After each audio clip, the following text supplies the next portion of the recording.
El Consejo Potosino de Ciencia y Tecnología y Radio Universidad presentan La Neta de la Ciencia. Espacio informativo sobre todo lo acontecido en ciencia, tecnología e innovación En San Luis, México y el mundo. ¡Comenzamos!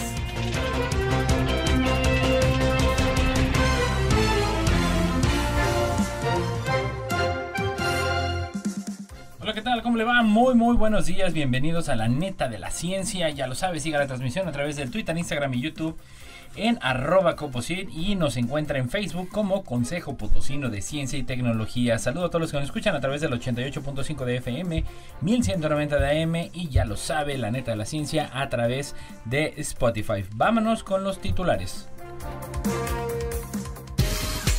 Titulares.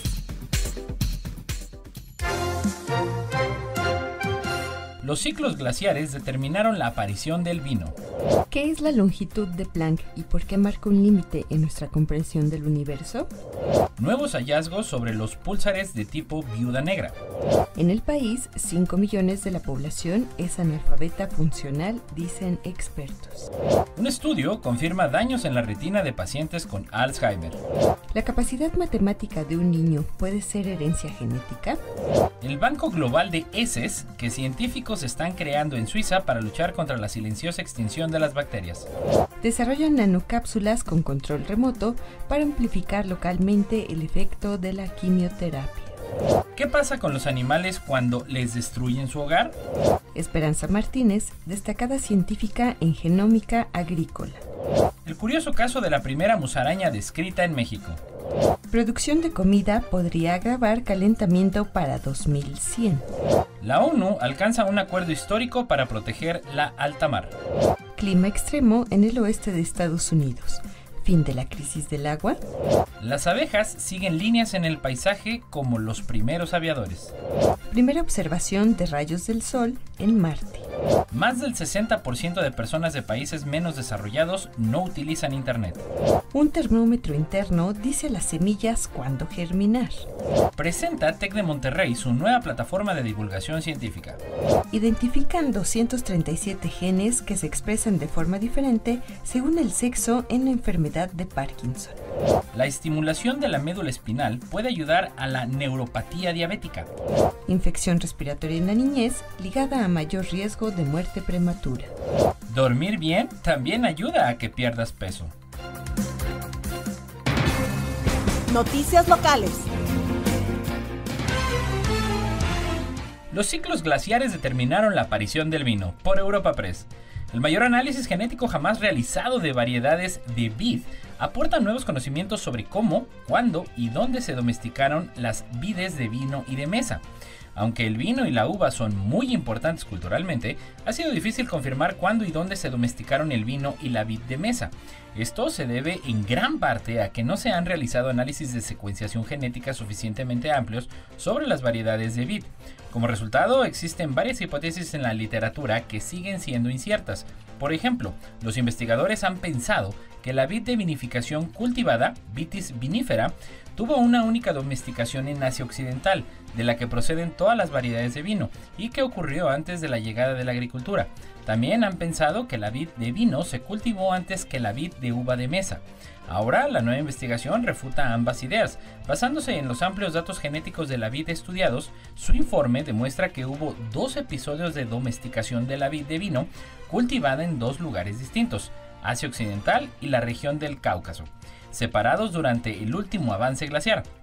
Además, demostraron que estos procesos de domesticación tuvieron lugar hace 11.000 años en consonancia con la aparición de la agricultura y unos 4.000 años más tarde de lo que indicaban algunos estudios.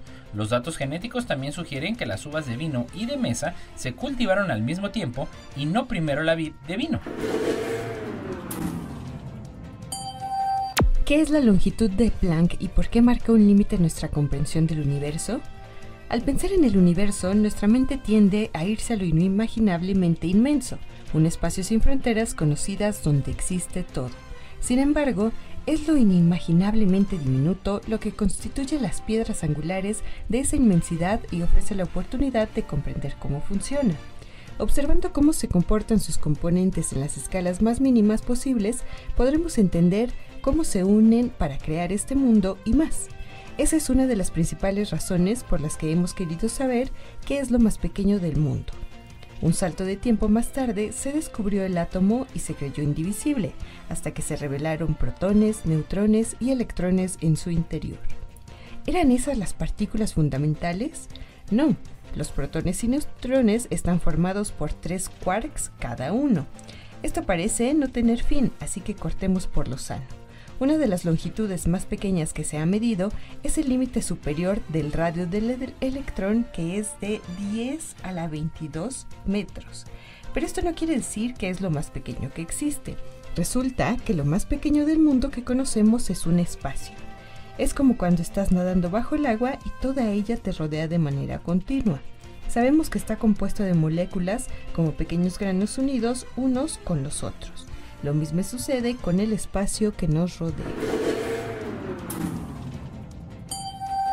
Nuevos hallazgos sobre los púlsares de tipo viuda negra por el mundo.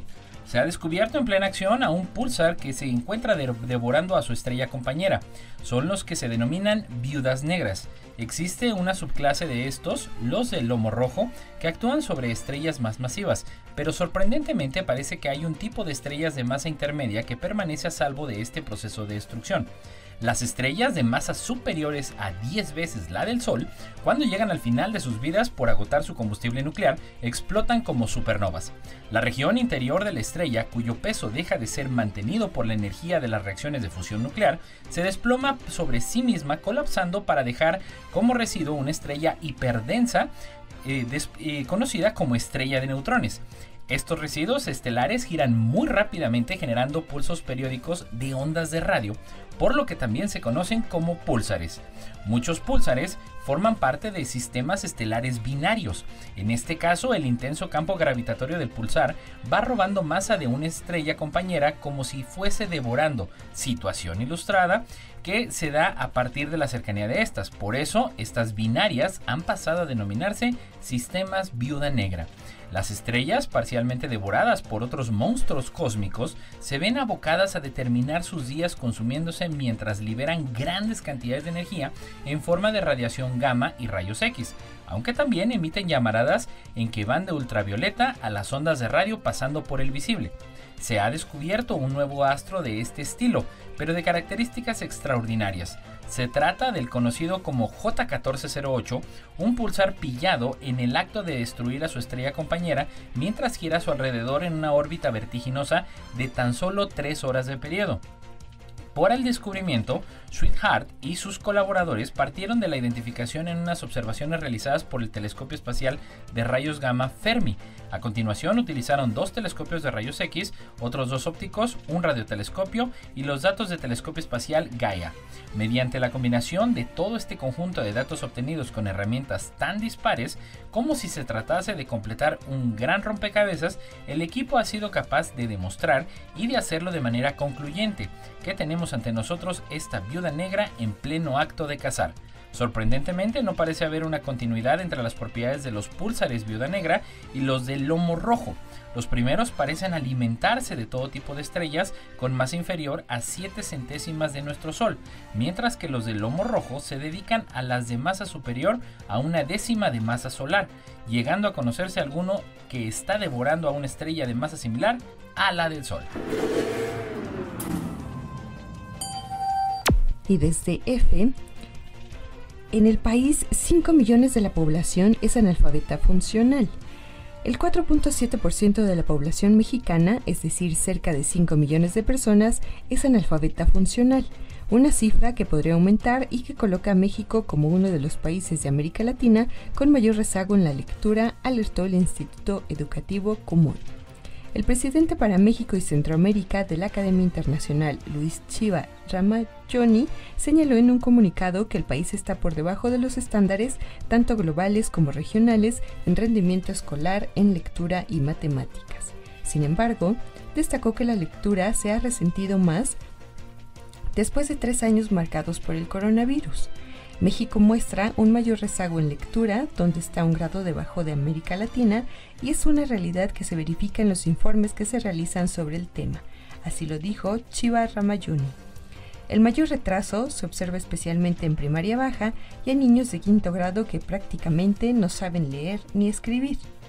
La alerta surgió después de realizar pruebas de lectura a más de 6.000 niños en todo el país, 2.000 de ellos en Jalisco, en las que se detectaron deficiencias que podrían conducir a un aumento del analfabetismo funcional.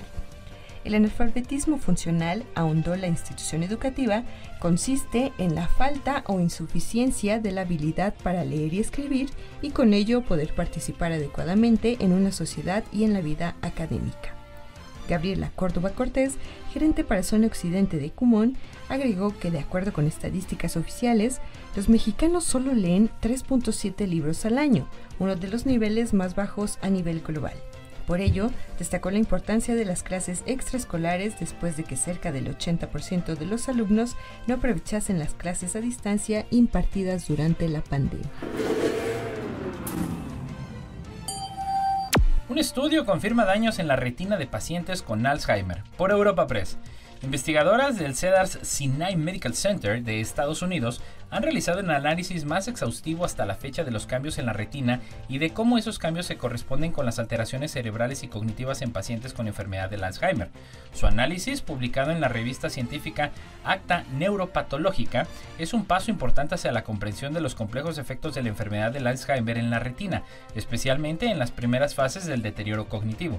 El Alzheimer destruye progresivamente la memoria y la capacidad cognitiva. En la actualidad no existe una prueba diagnóstica única que pueda diagnosticar definitivamente la enfermedad a un paciente, y los tratamientos más recientes solo ralentizan, no detienen la progresión.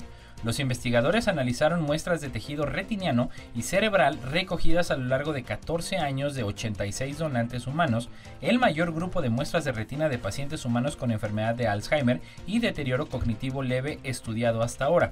Compararon muestras de donantes con función cognitiva normal con las de aquellos con deterioro cognitivo leve en las fases más tempranas de la enfermedad de Alzheimer y con las de aquellos con demencia de Alzheimer en fases más avanzadas. Los investigadores exploraron las características físicas de las retinas de estos pacientes, midiendo y cartografiando marcadores de inflamación y pérdida celular funcional, y analizaron las proteínas presentes en los tejidos retinianos y cerebrales. En las retinas de pacientes con deterioro cognitivo leve y enfermedad de Alzheimer, los investigadores encontraron una sobreabundancia de una proteína llamada beta-amiloide 42, que en el cerebro de los pacientes con Alzheimer se agrupa formando placas que alteran la función cerebral. También comprobaron una acumulación de proteína beta-amiloide en las células ganglionares, que son las que transmiten la información visual de la retina al nervio óptico. Y nuestra siguiente neta, ¿se ha preguntado usted alguna vez si la capacidad matemática de un niño puede ser herencia genética? ¿La capacidad de realizar operaciones matemáticas de un niño es heredada de sus progenitores? Pues bueno, un nuevo estudio de la Facultad de Psicología de la Universidad Normal de Shaanxi en China y publicado en Genes, Brain and Behavior ha identificado diferentes variantes genéticas que pueden estar relacionadas con las capacidades matemáticas de los niños. Para el estudio, los investigadores realizaron investigaciones de asociación del genoma completo sobre 11 categorías de capacidad matemática en 1.146 alumnos de escuelas primarias chinas e identificaron 7 variantes genéticas de un solo nucleótido en el genoma que estaban estrechamente relacionadas con las capacidades matemáticas y de razonamiento. Así, se han revelado asociaciones significativas de 3 categorías de capacidad matemática con 3 genes. Las variantes en Lingo2 se han asociado con la capacidad de restar. Las variantes en el denominado OAS1 con la capacidad de concepción espacial y las variantes en HECTD1 se han vinculado con la capacidad de división. Además, Lingo2 regula el ensamblaje de sinapsis y que es un gen de riesgo para los trastornos del espectro autista. OAS1, por su parte, constituye un gen de riesgo para la enfermedad de Alzheimer.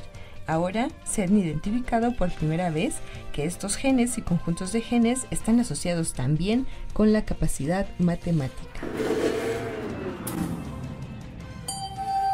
El Banco Global de Heces que científicos están creando en Suiza para luchar contra la silenciosa extinción de las bacterias, por BBC News.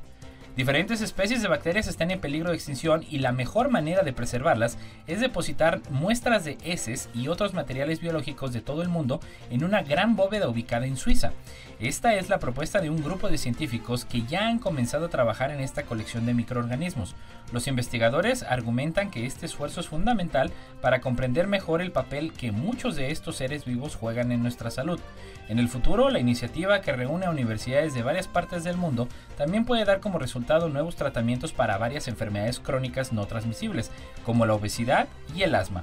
Pero, ¿cuál es la importancia de crear este banco de heces y qué hay detrás de esta desaparición generalizada de bacterias en todo el mundo? Conocido como Microbiota Vault, bóveda de microbiota, el proyecto se encuentra en fase piloto, que se inspiró en otra iniciativa similar. Un banco de más de 1.1 millones de tipos de semillas de todo el planeta ubicado en Svalbard, un archipiélago que pertenece a Noruega.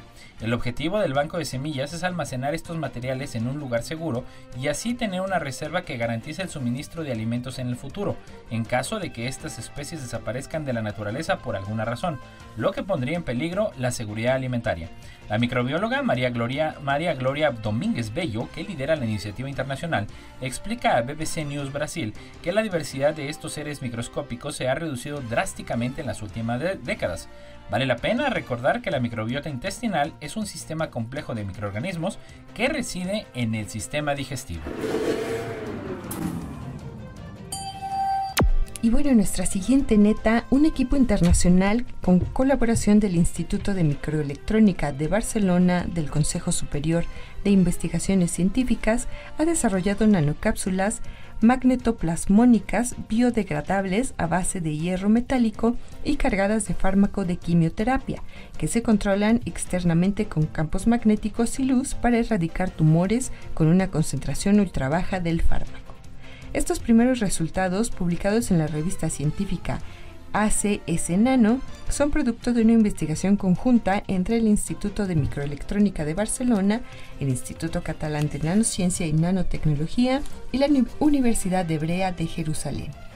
Los ensayos terapéuticos in vitro se han realizado en ratones sobre modelos de tumores de mama humano y los resultados han sido satisfactorios, eliminando los tumores con la administración intravenosa del fármaco encapsulado en dimensiones nanométricas, en una concentración entre 200 y 500 veces más baja que su ventana terapéutica.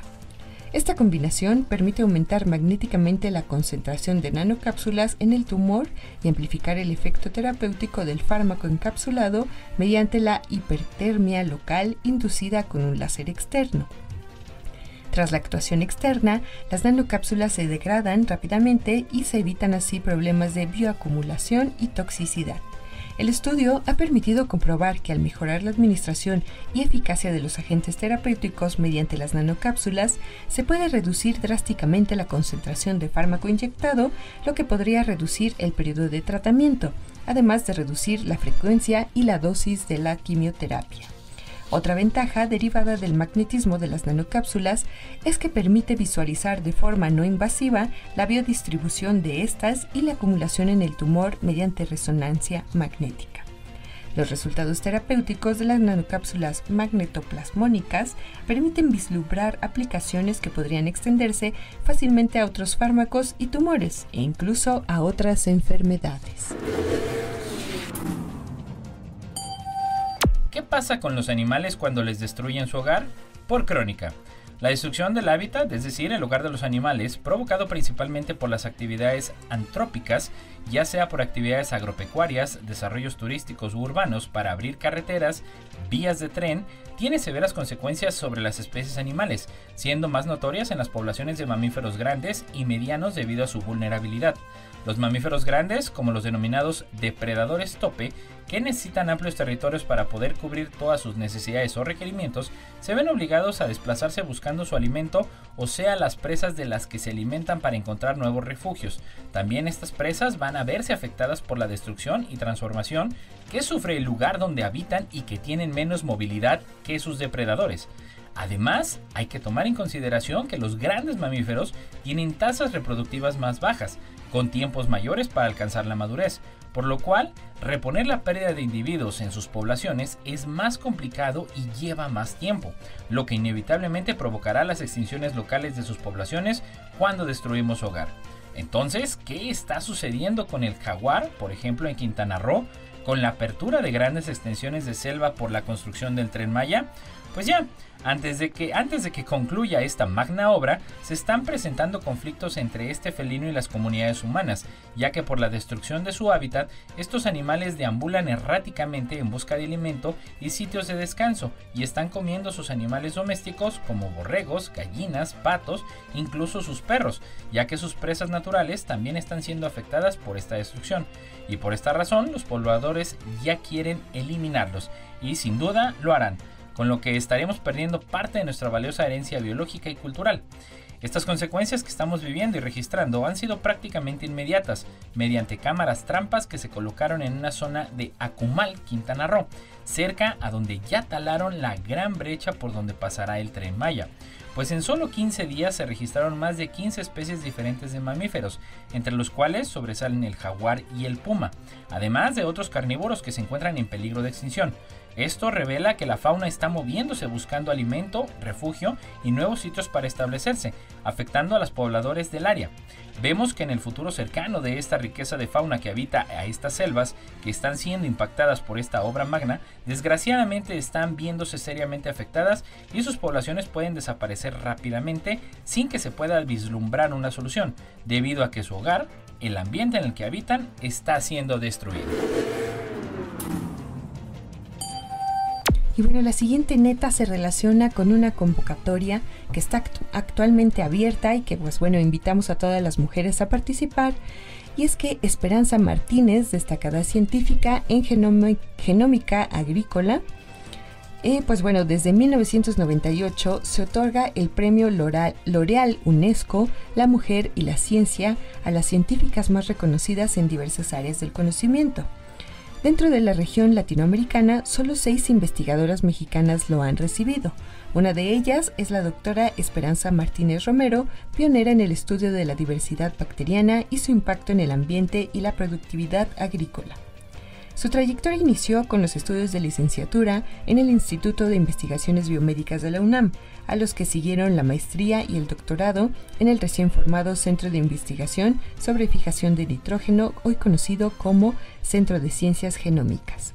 La investigadora relata que la genómica es un área de estudio fascinante, pues ha permitido investigar sobre los genomas de las bacterias y ha penetrado en distintas áreas del conocimiento como la ecología, la evolución, la medicina, la paleogenómica y las ciencias forenses.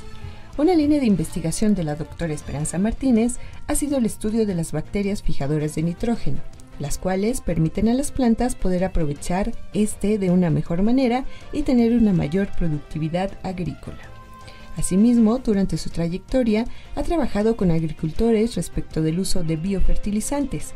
En este aspecto, realizó un manual e impartió distintas conferencias sobre este tema y las desventajas de usar en exceso fertilizantes químicos nitrogenados. La doctora Martínez Romero ha trabajado con bacterias que llaman benéficas para las plantas e incluso ha clasificado y nombrado a varias de ellas. Un ejemplo es la especie Rhizobium tropici, una de las bacterias fijadoras de nitrógeno. La investigadora descubrió que el microorganismo vive en simbiosis con algunas leguminosas como el frijol. En la actualidad se sabe que las bacterias inhiben hongos patógenos, es decir, tienen ventaja en la defensa de las plantas mismas. Además, si están asociadas con ciertas bacterias, pueden requerir de menos fertilizantes. Asimismo, se ha hecho acreedora al Premio de Ciencias Naturales de la Academia Mexicana de Ciencias. A la vez, su trayectoria como docente inició hace 3 décadas y durante este tiempo ha impulsado la enseñanza tanto a nivel licenciatura como posgrado.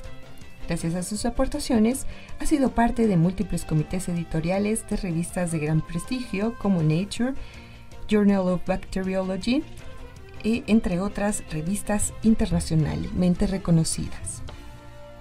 El curioso caso de la primera musaraña descrita en México, por Crónica. Las musarañas son esos pequeños mamíferos reconocidos por ser voraces depredadores de insectos y lombrices, una reputación que ha sido bien ganada ya que pueden consumir hasta el doble de su propio peso en un solo día. En México son un grupo de mamíferos muy diverso y ampliamente distribuido. Habitan desde lugares a nivel del mar hasta regiones montañosas que superan los 4.000 metros de elevación. Hoy en día hay cerca de 40 especies de musarañas en el país y casi 5.000 registros de ellas en museos de historia natural. Las musarañas siguen siendo uno de los grupos menos estudiados y conocidos en México, aunque durante las últimas 2 décadas se ha avanzado notablemente en su conocimiento. Pero, ¿cuándo, cómo y dónde empezar a conocer las musarañas en nuestro país? Esta musaraña se caracteriza por su tamaño relativamente pequeño entre todas las especies conocidas para México, con una longitud de 10 centímetros y un peso de solo 6 gramos. Posee un cuerpo moderadamente robusto, con orejas diminutas y ocultas por el pelaje. La cola es corta y las patas son anchas y fuertes. Actualmente sabemos que Cryptotis berlanidier se distribuye desde el sur de Texas hasta el centro y occidente de México, atravesando estados como Guanajuato, Nayarit, San Luis Potosí, Jalisco y Michoacán. La ruta de ferrocarril se logró focalizar algunos años después, uniendo a los Estados Unidos de este a oeste. Su planeación y ejecución trajo, entre muchas otras cosas, el descubrimiento de especies que hasta ese entonces eran desconocidas para la ciencia, tal como esta pequeña especie de musaraña. Pero no crean que a partir de este descubrimiento se empezó a avanzar decididamente en el conocimiento de musarañas en México. De hecho, en los últimos 30 años supimos prácticamente nada acerca de ellas. Fue hasta finales del siglo XIX, cuando finalmente empezamos a conocer mejor la riqueza y distribución de musarañas en México, gracias al inicio a una nueva expedición biológica monumental, aunque con objetivos muy diferentes a la de ferrocarril en Estados Unidos, pero esa es otra historia. Todo tiene un inicio, el origen del conocimiento de las musarañas está ligado a la construcción de los ferrocarriles y al interés de los naturalistas de aquella época de estudiar cualquier planta o animal que atravesara por su camino. No importa en qué parte del mundo estés, recuerda sintonizarnos en la web radioytelevisión.uaslp.mx. Y nuestra siguiente neta desde Pulso, producción de comida podría agravar el calentamiento para el 2100. Las emisiones de gases de efecto invernadero por la manera en que los seres humanos producen y consumimos alimentos podría añadir casi 1 grado de calentamiento al clima de la Tierra para el año 2100 según un nuevo estudio. Mantener los patrones dietéticos actuales llevará al planeta a superar el límite de 1.5 grados Celsius de calentamiento que se estableció en el Acuerdo de París para evitar los peores efectos del cambio climático, según un estudio publicado el lunes en la revista Nature Climate Change, y se acercará al límite establecido en el Pacto de 2 grados Celsius. El estudio de simulación encontró que la mayoría de las emisiones de gases de efecto invernadero provienen de 3 fuentes principales. La primera, carne de animales como reses, ovejas y cabras, lácteos y arroz. Cada una de estas 3 fuentes representa al menos el 19% de la contribución alimenticia al calentamiento del planeta según el estudio. La carne es la que más contribuye con un 33%. Todos estos alimentos emiten grandes cantidades de metano, un potente gas de efecto invernadero con un poder de calentamiento 80 veces mayor al dióxido de carbono por la manera en la que se producen actualmente. Los investigadores calcularon que el metano representará el 75% de la porción alimenticia del calentamiento para el año 2030, mientras que buena parte del resto será por dióxido de carbono y óxido nitroso. Ivanovich y sus colegas de la Universidad de Florida y el Fondo para la Defensa del Medio Ambiente calcularon los 3 principales gases que produce cada tipo de alimento durante su tiempo de vida, basándose en los patrones actuales de consumo. Luego, ampliaron las emisiones anuales a lo largo del tiempo por gas, basándose en 5 proyecciones demográficas distintas. Posteriormente, utilizaron un modelo climático que el Panel de las Naciones Unidas sobre Cambio Climático usa frecuentemente para simular los efectos de dichas emisiones en el cambio en la temperatura del aire en la superficie. La ONU alcanza un acuerdo histórico para proteger la alta mar, por DW. Tras 5 rondas de conversaciones, los negociadores de más de 100 Estados miembros de la ONU llegaron a un acuerdo legal vinculante para conservar y garantizar el uso sostenible de la biodiversidad oceánica. El consenso se logró tras más de 15 años de debates. La pesca, el transporte marítimo, el turismo y la protección oceánica están controlados por unas 20 organizaciones. Sin embargo, sus regulaciones solo se aplican a una distancia de 370 kilómetros de la costa. Después, comienzan las aguas internacionales y los estados no tienen poder de decisión sobre ellas. Y aunque el alta mar constituye más de la mitad de la superficie de la Tierra y el 61% de todos los océanos, solo el 1% de las aguas internacionales está bajo protección. El acuerdo, en gran medida, depende de la ratificación de cada estado, también de los que tendrán que modificar sus leyes para implementarlo, advirtió Mina Epps, jefa de la Unión Internacional para la Conservación de la Naturaleza. Los océanos no solo son importantes para turistas y pescadores, también son necesarios para la elaboración de productos básicos e incluso medicamentos como analgésicos y otros para tratar la leucemia. Los científicos ven en el mar un enorme potencial para el tratamiento de enfermedades. Más de la mitad de la cantidad total de oxígeno en nuestra atmósfera la originan criaturas en el océano. Al mismo tiempo, los océanos almacenan 50 veces más dióxido de carbono que el que se encuentra actualmente en nuestra atmósfera. Cuanto más se calientan los océanos, menos CO2 pueden almacenar y menos pueden proteger el planeta de eventos climáticos aún más extremos. Si la temperatura sigue aumentando al ritmo actual, los científicos creen que muchos mariscos como los mejillones y los caracoles no sobrevivirán a la acidificación de los océanos. Si aumenta el contenido de CO2 en el agua de mar, cambia el pH de agua en el agua y la creciente acidez dificulta la creación de las conchas calcáreas de los animales. Esto desequilibra biosferas enteras y podría amenazar sectores económicos enteros como la cría de ostras y mejillones.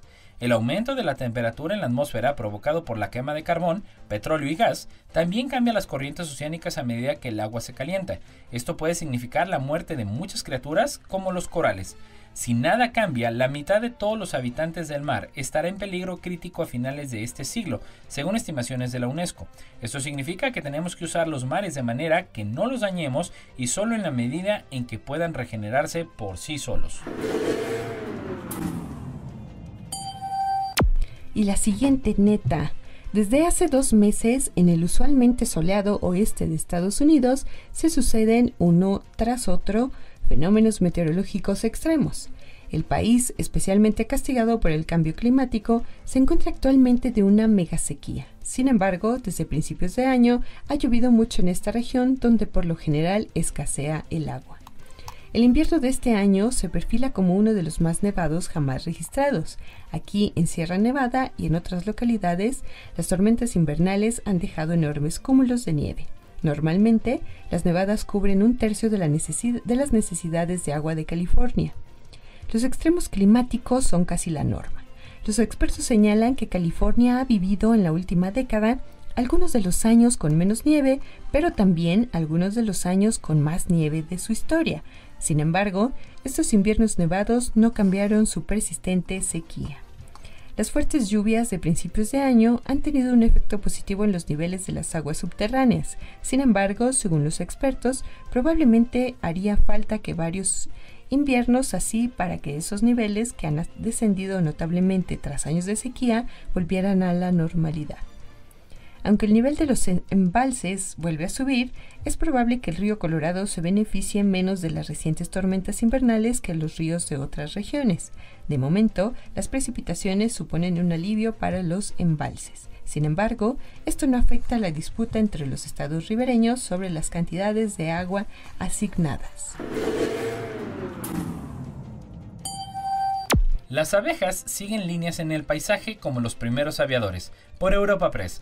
Científicos han demostrado que las abejas melíferas conservan una memoria de los elementos paisajísticos lineales dominantes en su zona de origen, como canales, carreteras y lindes.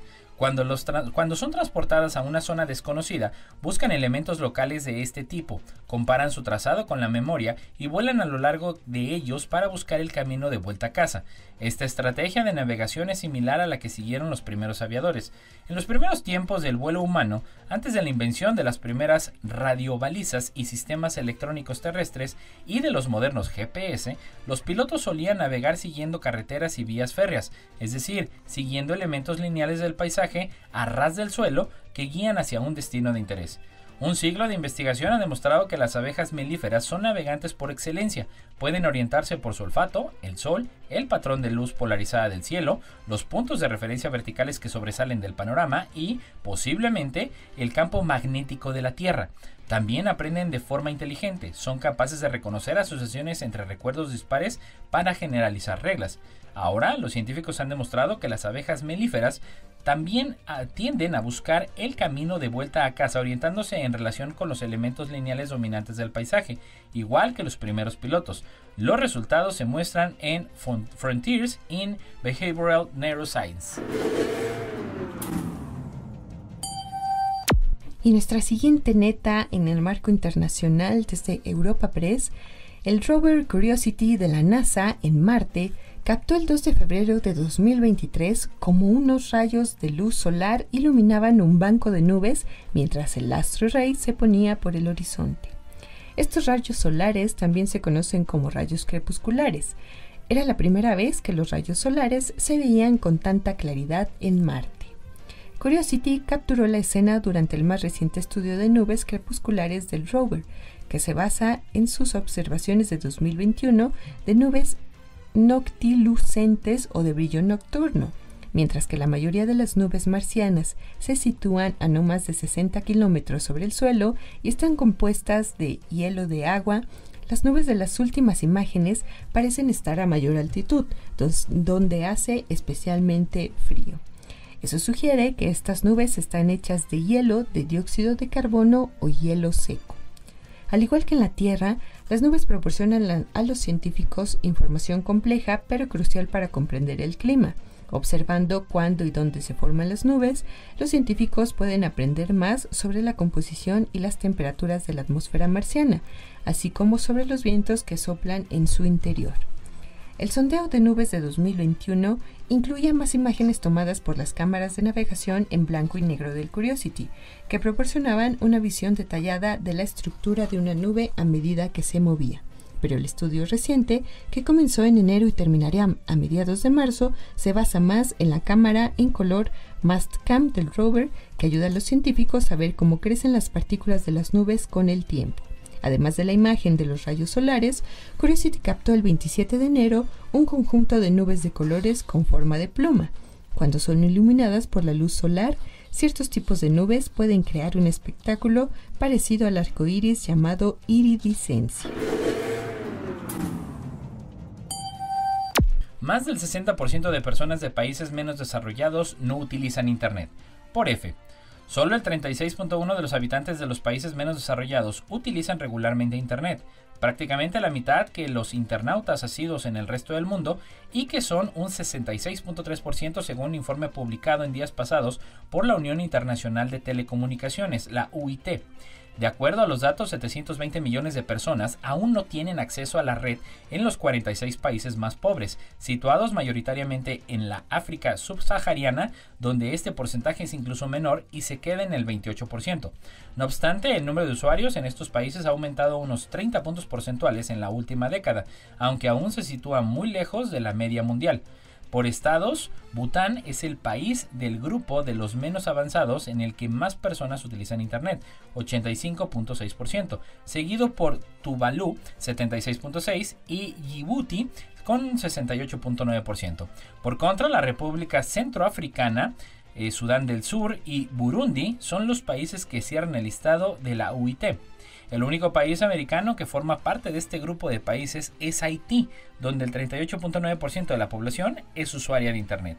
La brecha digital no es la única para los habitantes de estos países. La diferencia entre los hombres que utilizan Internet, un 43%, y las mujeres que lo hacen, un 30%, es de 13 puntos porcentuales. También se aprecian diferencias entre los jóvenes de 15 a 24 años. Utilizan Internet el 48% de los mismos, y la población más adulta, entre quienes solo el 33% son usuarios de la red. Del mismo modo, solamente el 28% de las personas que viven en las zonas rurales de estos países utilizan Internet, frente al 52% que lo hacen en las ciudades.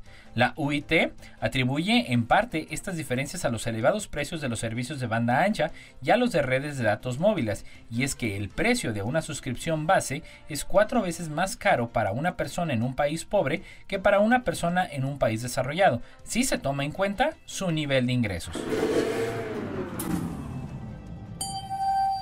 Y bueno, seguimos con las netas que nos sorprenden de la naturaleza, y es que un termómetro interno dice a las semillas cuándo germinar.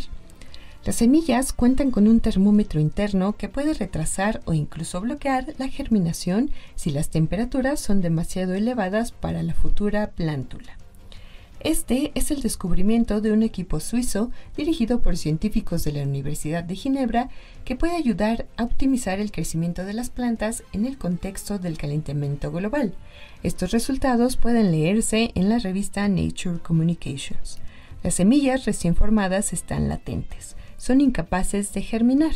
Al cabo de unos días, las semillas despiertan y adquieren la capacidad de germinar durante la estación favorable para el crecimiento de las plántulas y la producción de nuevas semillas. Sin embargo, las semillas no latentes aún pueden decidir su destino. Por ejemplo, una semilla no latente sometida repentinamente a temperaturas excesivamente altas, superiores a los 28 grados centígrados, puede bloquear la germinación. Este mecanismo de represión por la temperatura, denominada termoinhibición, permite una regulación muy fina. En efecto, una variación de solo 1 a 2 grados centígrados puede retrasar la germinación de una población de semillas y aumentar así las posibilidades de supervivencia de las futuras plántulas. En efecto, las plántulas también perciben los cambios de temperatura y un ligero aumento de esta favorece el crecimiento del tallo. Esta adaptación es similar a la que se observa cuando una plántula se encuentra a la sombra de otra. Se alarga para escapar de la sombra y exponerse a la luz del sol, más favorable para la fotosíntesis. Estas variaciones son detectadas por una proteína sensible a la luz y a la temperatura, el fitocromo B, que normalmente actúa como freno de crecimiento vegetal.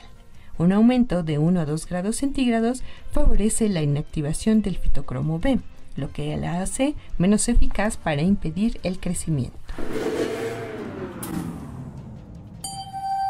Presenta TEC de Monterrey su nueva plataforma de divulgación científica, por Crónica. Con el objetivo de dar a conocer dentro y fuera de México el trabajo de más de 1,000 investigadores que trabajan en sus 26 campus, el Tecnológico de Monterrey presentó una nueva plataforma digital de periodismo y divulgación de la ciencia llamada Tech Science, que ofrece al público noticias, reportajes, videos, podcasts e infografías en español y en inglés. El proyecto editorial fue presentado oficialmente por el vicepresidente de investigación del Tecnológico, Guillermo Torre, como parte del Tech Science Summit 2023 realizado en Monterrey. En este mismo marco, los periodistas que elaboraron los contenidos de la plataforma presentaron detalladamente su trabajo a representantes de medios de comunicación, entre los que estuvo presente Crónica. El equipo que se constituyó para crear Tech Science reúne a periodistas, diseñadores y especialistas en redes con un largo recorrido en medios como Expansión, El Universal, El País, Milenio, El Financiero, Forbes y Newsweek, entre otros. La misión con la que nacen es acercar la ciencia a los públicos que normalmente no se interesan en este tipo de actividades. Para ello adoptan un compromiso con el rigor en el manejo de datos, pero al mismo tiempo ser muy atractivos con herramientas multimedias y una identidad gráfica fresca e innovadora. El proyecto también tendrá un espacio dedicado a artículos de divulgación científica que serán escritos por investigadores del TEC, basados en sus papers ya publicados en revistas indexadas, pero redactados para un público no especializado. Esos artículos de divulgación serán sometidos a un proceso de revisión simple, ciego, y próximamente esa misma plataforma será reconocida por el Sistema de Información Académica Latindex. especializado en revistas académicas editadas en Iberoamérica. Adicionalmente, se ofrecerán al público infografías para explicar al público, con soluciones visuales, procesos complejos. Toda la planeación editorial será acompañada por un consejo de expertos, donde hay decanos de las diferentes escuelas del TEC de Monterrey.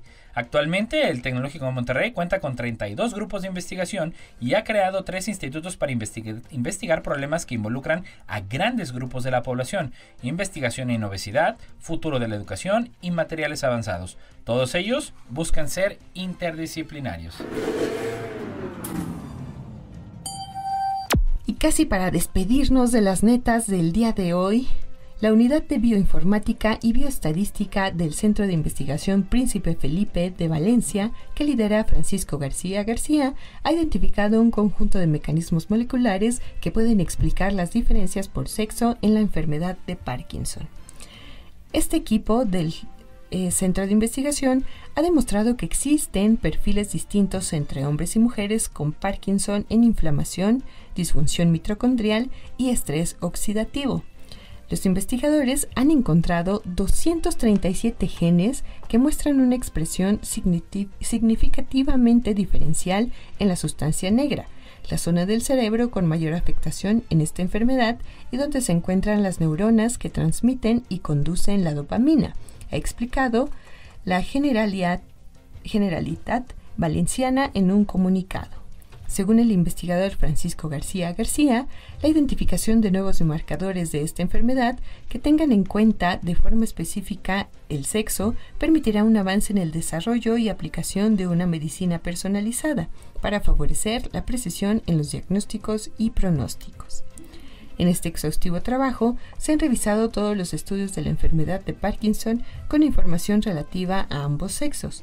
Se han analizado los datos de cada uno de ellos y se han integrado mediante una estrategia computacional basada en técnicas de metaanálisis. La estimulación de la médula espinal puede ayudar a la neuropatía diabética, por Europa Press. Las personas con neuropatía diabética dolorosa podrían obtener alivio de la estimulación de alta frecuencia de la médula espinal, según un estudio preliminar presentado en la 75ª reunión anual de la Academia Americana de Neurología. La neuropatía diabética es una lesión nerviosa debida a la diabetes que puede provocar dolor y entumecimiento, sobre todo en manos y pies, y que afecta alrededor del 25% de los pacientes con diabetes. En el estudio participaron 216 personas que presentaban síntomas dolorosos de neuropatía diabética desde hacía al menos un año y que no respondían a los medicamentos. La mitad recibió estimulación medular y tratamiento médico habitual durante 6 meses. La otra mitad solo recibió el tratamiento médico habitual. A los 6 meses, las personas tenían la opción de cambiar al otro tratamiento. El seguido duró un total de 2 años. La estimulación de la médula espinal consiste en implantar un dispositivo bajo la piel. El dispositivo estimula eléctricamente la médula espinal para cortar las señales de dolor que llegan al cerebro. Después de 6 meses, las personas que recibieron estimulación registraron una disminución del 76% en la cantidad media de dolor, mientras que las personas que no recibieron estimulación tuvieron un aumento de 2% en la cantidad media de dolor. En las pruebas de función motora, sensibilidad y reflejos, se observaron mejoras en el 62% de los que recibieron estimulación, frente al 3% de los que solo recibieron medicación. El 93% de las personas que solo recibían medicación y cumplían los requisitos para pasar a la estimulación optó por recibirla al cabo de 6 meses, mientras que ninguna de las que recibió la estimulación quiso seguir recibiendo solo medicación. Al cabo de 2 años, los pacientes declararon una mejora del 80% en la intensidad media del dolor y el 66% siguió experimentando mejoras en la función motora, la sensibilidad y los reflejos. Y bueno, nuestra casi última neta del día de hoy: infección respiratoria en la niñez ligada a mayor riesgo de muerte prematura.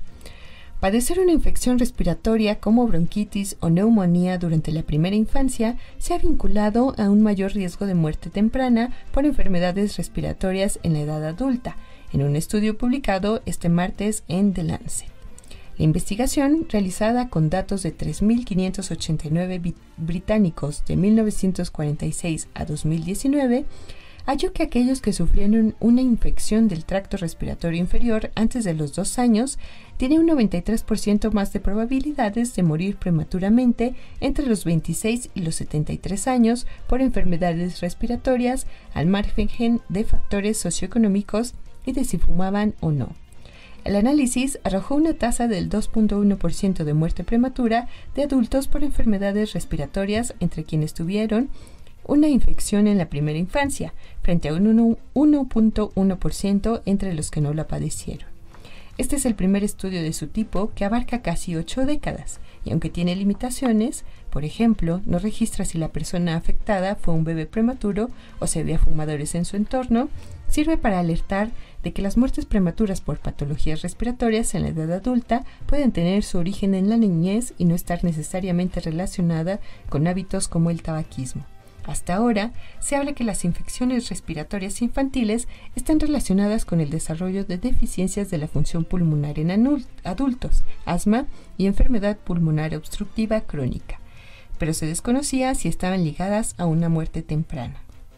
El estudio calcula que las infecciones respiratorias en la primera infancia estuvieron vinculadas con un exceso de 179.188 muertes en Inglaterra y Gales durante los 47 años entre 1972 y 2019, lo que equivale a un 20.4% de todas las muertes prematuras por enfermedades respiratorias en ese periodo. Un 57.7% de esos decesos se atribuye al tabaquismo. Las infecciones de las vías respiratorias inferiores antes de los 2 años solo se asociaron con un mayor riesgo de muerte prematura por enfermedades respiratorias y no por otras enfermedades como cardíacas o cánceres. Finalmente, las enfermedades respiratorias crónicas, indicó este estudio, representan un importante problema de salud pública, con unos 3.9 millones de muertes en 2017, la mayoría por el EPOC, y un 7% del total de fallecimientos en todo el mundo. Dormir bien también ayuda a que pierdas peso, por Europa Press.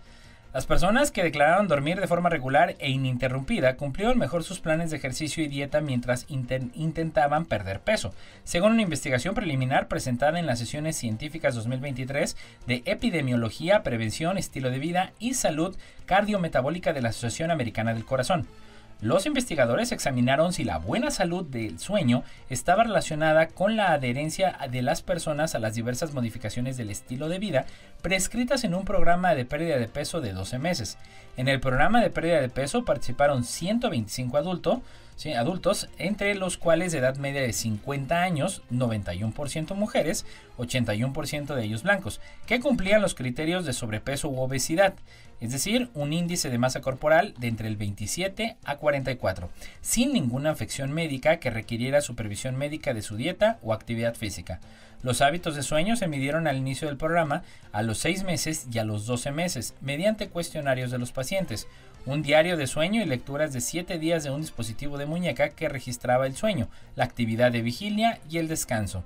Estas medidas se utilizaron para puntuar a cada participante como bueno o malo en 6 medidas del sueño: regular, satisfacción, estado de alerta, sincronización, eficiencia, es decir, el porcentaje de tiempo que se pasa en la cama realmente dormido, y duración. Se calculó una puntuación compuesta de la salud del sueño de 0 a 6 para cada participante, con un punto por cada media buena de la salud del sueño, y las puntuaciones más altas indicaban mejores niveles de salud del sueño. La adherencia al programa de pérdida de peso se midió por el porcentaje de sesiones de intervención en el grupo a las que asistió, el porcentaje de días en los que cada participante comió entre el 85 y el 115% de las calorías diarias recomendadas, y el cambio en la duración diaria de la actividad física moderada o vigorosa. Los participantes informaron de su ingesta calórica diaria mediante una aplicación de teléfono, y los investigadores midieron su actividad física con un acelerómetro que llevaba en la cintura durante una semana al inicio del estudio, a los 6 y a los 12 meses. Y bueno, eso es todo por hoy en esta semana de la neta de la ciencia. Pues feliz vacaciones a los que vayan a tener por ahí todo el periodo vacacional de las próximas 2 semanas, una semana o aunque sea los días santos.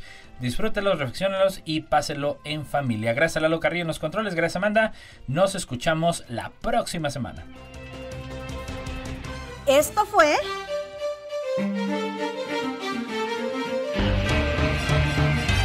La Neta de la Ciencia. Noticiero de ciencia, tecnología e innovación. Presentado por el Consejo Potosino de Ciencia y Tecnología y Radio Universidad.